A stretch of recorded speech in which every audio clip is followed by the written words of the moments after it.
Did you know you can use Amazon Bedrock with Vercel's AI SDK today? With all this together, you can quickly create all sorts of TypeScript-powered AI apps. In this video, we're going to use V0 to help us get started. Let's hop in and try it out. So for this demo, I'm using V0, which I really like. I use it to create apps. I can deploy to Vercel. I can just kind of play around with different things, and it's all in TypeScript in this case. Now, I created a template called Amazon Bedrock Chat. You can download this yourself. I'll put a link in the description, and you can try it out inside V0.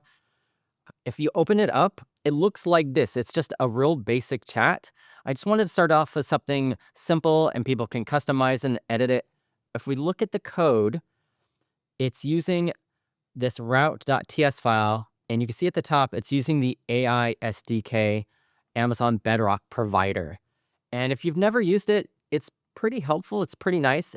It allows you to connect to any of the Amazon Bedrock models. And as of this recording, we have lots and lots of different models you can use. And it gives you instructions here in this doc on how to set this up. You can certainly set it up this way. Let me show you a little bit of a quicker way to do it. And that's with API keys. So we come back over here. We have this panel over here in V0 to add environmental variables.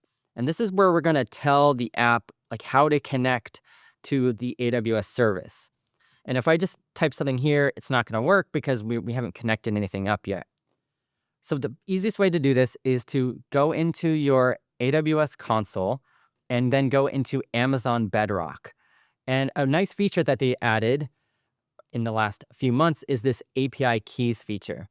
So now you can make API requests programmatically using this API keys instead of having to worry about IAM or other types of credentials.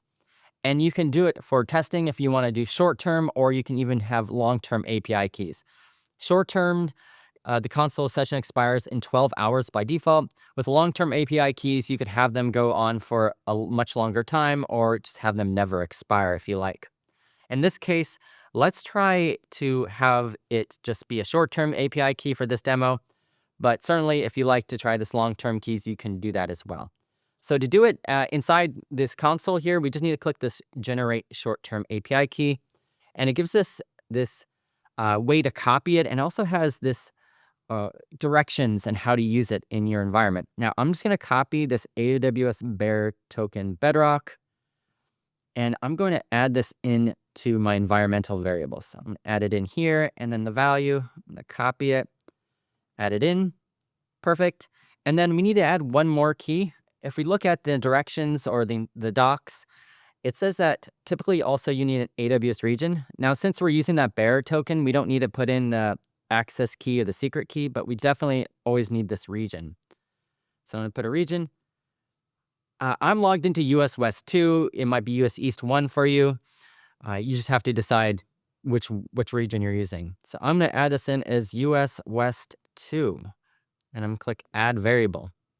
That's going to reload the application for you. And now we can test it out. I'm just going to say, hello, my name is Eric.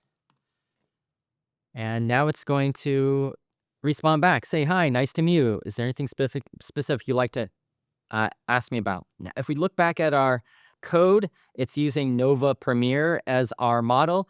We can use any of the Amazon Bedrock models in here, which is nice. This is very simple. I don't have any system prompts or anything, but I can imagine if this was a larger, more complicated app, you would add in all sorts of system prompts, and you can use the AI SDK as you would like. So this works really well. One thing to keep in mind too, there is a model catalog inside Amazon Bedrock. You can see all the different type of models it supports. There is something called model access, which you no longer have to worry about. But if you're brand new to AWS and Amazon Bedrock, you might have to sign a EULA, which it describes right here.